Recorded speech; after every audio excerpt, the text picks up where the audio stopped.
Hello everybody, welcome to the first edition of a series that I'm going to call Let's Talk About. It's basically a series in which I review for you and talk about something that I've seen and really liked. I'll talk about the things that I like about it. I'll talk about the things that I don't like about it.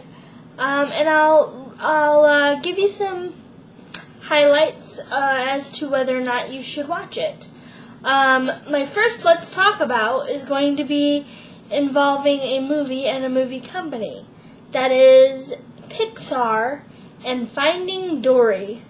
That's right, my very first Let's Talk About is going to be about Pixar's long-awaited sequel to its much-beloved movie, Finding Nemo. I just got done watching Finding Dory and needed someone to talk to about it, so I thought, who better than the internet, right? Especially when you live alone, sometimes the internet's all you have to talk to. Wow, I hope that didn't sound as creepy as it came out in my head just now, but anyways, I wanted to talk to you guys about it because I like all of you guys very much. You've had some very positive things to say about my unboxing videos, so I wanted to bring you this new series, see how you enjoyed it, and maybe open up a dialogue with you to talk about other things I enjoy. Let's Talk About will involve movie reviews of movies that I go to see, as well as like TV show reviews of TV shows that I like, that I either have seen or am in the process of seeing, movies that I've seen that are older, movies that I've seen that are newer, just general things I like. I'm calling it Let's Talk About because I do want to talk with you guys about it. So if you have comments about Finding Dory or about Pixar, leave them in the comments below, and I will respond, and hopefully we'll get a nice little dialogue going in our community here. So, Finding Dory. I love Pixar movies. I love that they are simple and fun to watch and heartwarming for kids.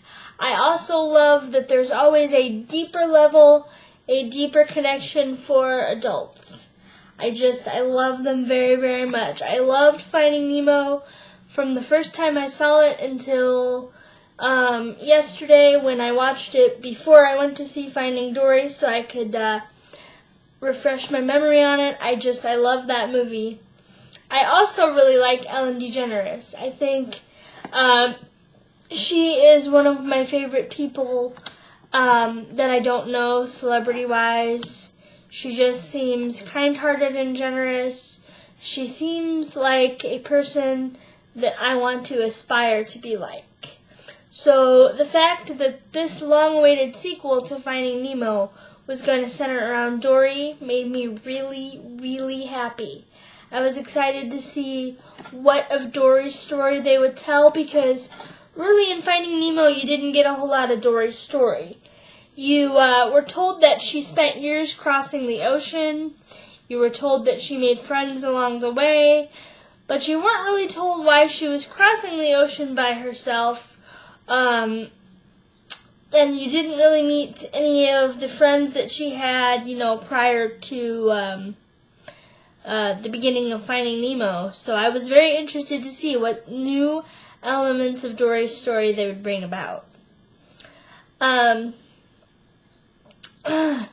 Finding Dory is the story of Dory setting out to find her parents because she has a memory flash and thinks she remembers her mom and dad.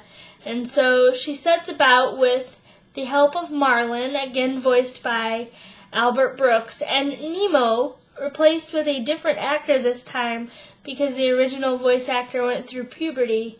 Yes, that's how long the sequel took to get made and took to write and everything. The original actor that voiced Nemo actually went through puberty, so they had to find a new actor to voice Nemo.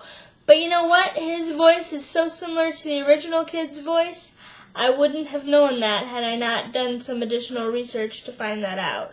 So, you won't really feel out of place with this Nemo at all. You'll feel like you're pretty much picking up right from where you left off.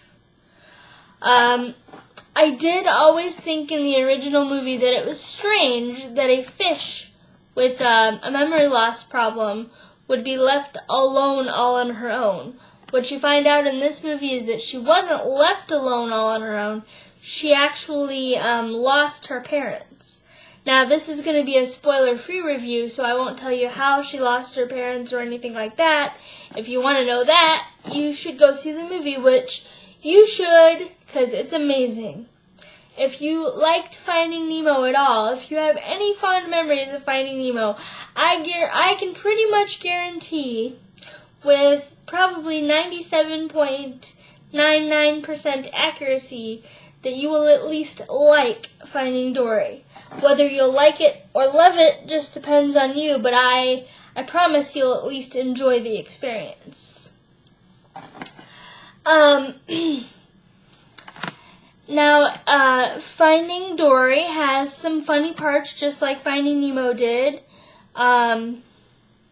You find out why Dory can speak whale. Again, I won't spoil that for you if you've not seen the movie, but it's a pretty genius little plot device that they use. I really enjoyed that. It doesn't have as much humor, I felt like, as Finding Nemo did. I think a lot of that had to do with the fact that in Finding Nemo, the comic relief was Ellen DeGeneres, and I find her to be hilarious. So I pretty much thought all the comic relief stuff with Dory was hilarious in Finding Nemo. They don't really have much of a comic relief character in Finding Dory. They try to have a few characters used as the comic relief, but I don't think they quite capture the magic that DeGeneres had. That saying, Ellen gets to sort of stretch as a voice actor in this movie a lot, because Dory's story is very emotional and a lot deeper than Dory's role in the previous movie was. She's much, much more than the comic relief this time, because she is the lead character and the story is about her. What I found to be sort of ingenious about that, and something that Pixar is really good at, is I told you that I enjoy Pixar movies for the surface level enjoyment that kids can get out of it, but I also enjoy Pixar movies very, very much for the deeper level that adults can find in it. And this one, the deeper level for this movie is memory loss itself. So, people struggling with things like Alzheimer's, I think would really relate to Dory's journey in this movie. It's an interesting twist when you follow a character with memory loss, because there are times when you can really feel her confusion and her fear, and what I felt most, I would say in the last third of the movie, was her despair, and her frustration at not being able to remember, at not being able to protect her relationships with those that she loved because she couldn't remember. And that really resonated with me as feeling like full disclosure, nobody in my family suffers with a memory loss disease, so this is really just my opinion, and I could be talking completely backwards, and I could be completely wrong about my opinions on it, but I really felt like Dory's, her depression and her desperation and her despair that she was feeling at times in the movie was very much something that I felt like a Alzheimer's patient at a facility would feel like.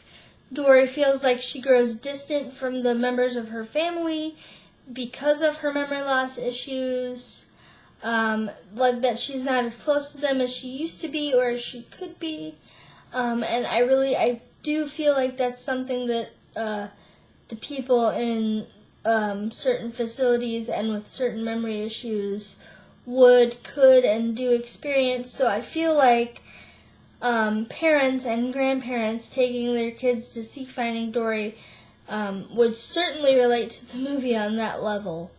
I mean, guys, I'm not going to even try to lie. I almost teared up more than once at the movie. I did tear up at one point during the movie when you can really feel Dory's heartache. Now, some might not feel Dory's heartache as much as I did. If you are not as big a fan of Ellen, you might not connect to it as much, but almost every person that I've come across likes Finding Nemo or loves Finding Nemo, and their favorite character in that movie is Dory. If that's the case for you, I'm sure that you'll feel for her in this movie, and that vehicle will work really, really well.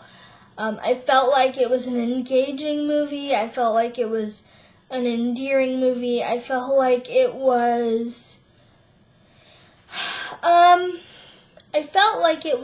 sort of more mature than Finding Nemo in the way that it was,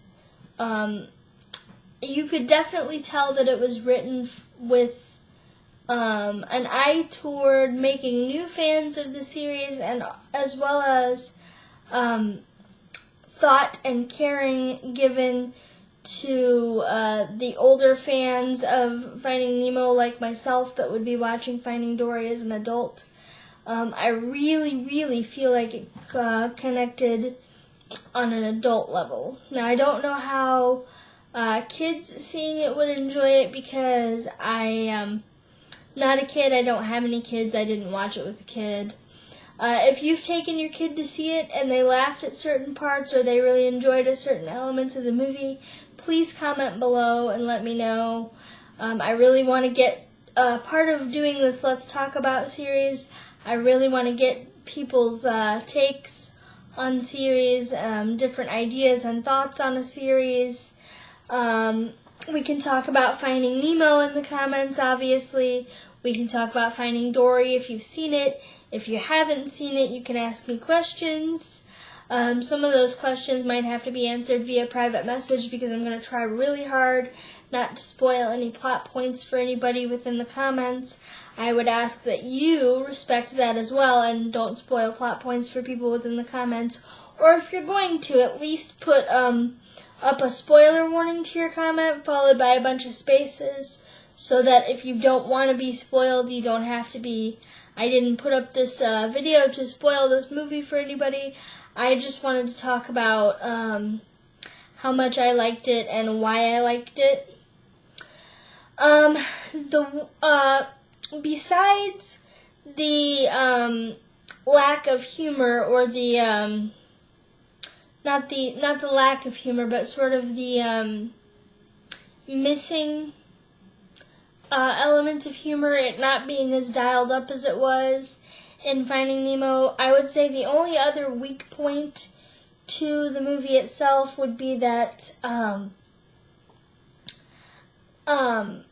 Ellen, you know, she's a wonderful person. I've never felt like she's much of an actress. She does at times struggle to with just her voice pull you in. But then there are times, like I said, during the third act especially, when she does pull you in and you can totally feel that despair. So I would say not a major grievance of the movie, just a minor one. Overall, I would say if you enjoyed Finding Nemo when you were younger, you will enjoy Finding Dory. You should go see it. You should support it. They obviously put a lot of time and effort and care into it. They obviously thought a lot about the story they wanted to tell beforehand. Also, you get to see Baby Dory, and Baby Dory is just adorable. Teenage Dory is pretty good too. And then, of course, adult Dory is the Dory we all know and love and remember. The only other thing I have to say is that there is a secondary character by the name of Hank. Hank is an octopus, or given that he's lost one of his tentacles in an accident, he's a septopus, as Dory calls him. So Hank the Septopus, his friendship with Dory in the movie is very important. I didn't connect with Hank as much as I felt like the writers wanted me to, but I think part of that could be just that he's kind of a surly character, and I don't connect as well with surly characters as I do with other characters. So I think that just might be a personal thing. If you really liked Hank, if you've seen Finding Dory and you really liked Hank, please let me know about it. We'll talk about our difference of opinion. So yeah, I think that's all I have to say with regard to Finding Dory. You should go see it. It was worth the wait. Thank you to Ms. DeGeneres and Mr. Brooks for reprising their roles. Thank you to the writers and director of this movie for finally bringing it to us after all these years. Thank you so much. Again, like I said, it was worth the wait. I enjoyed it. You should go see it if you haven't already. I'll probably go see it again before it's out of theaters. I probably will purchase it when it's on DVD. If there's anything that I missed that you want to talk about, please leave it in the comments. I'm not opposed to making a part 2 of Let's Talk About Pixar and Finding Dory. If there's anything that you really liked that I didn't like as much and you disagree with me, let me know. I just ask that we keep our discussion kind and respectful. If your comment is not kind or respectful, just know that it will be deleted. If you've not seen Finding Dory, like I said, if you have any questions, you can feel free to message me with those, and I will give you the answers if you don't mind spoilers. Also, if you've not seen Finding Dory and you're not sure you should, and this video has not been enough of a help to you, you can feel free to talk to me about that too. Just really, that's the reason I called this series Let's Talk About, because let's talk about it. I really want to hear from all of you. I want to hear from all of my current subscribers, as well as I want to bring in a new audience with this series. I want to hear from everybody who watches this video. So everybody that watches this video, if you enjoyed what you watched, give her a thumbs up. Give me a comment to let me know. Also, if you want me to continue with this Let's Talk About series, which I'm going to continue with it anyway, but if you have an idea of a series you think that I should watch and talk about, or you wonder if I've seen so we can talk about, we'll post it in the comments. I'll let you know if I've seen it. I'll let you know if I have any interest in seeing it. And I might do a Let's Talk About video about it. So, in closing, let's talk. I hope you enjoyed episode 1 of Let's Talk About Finding Dory and Pixar.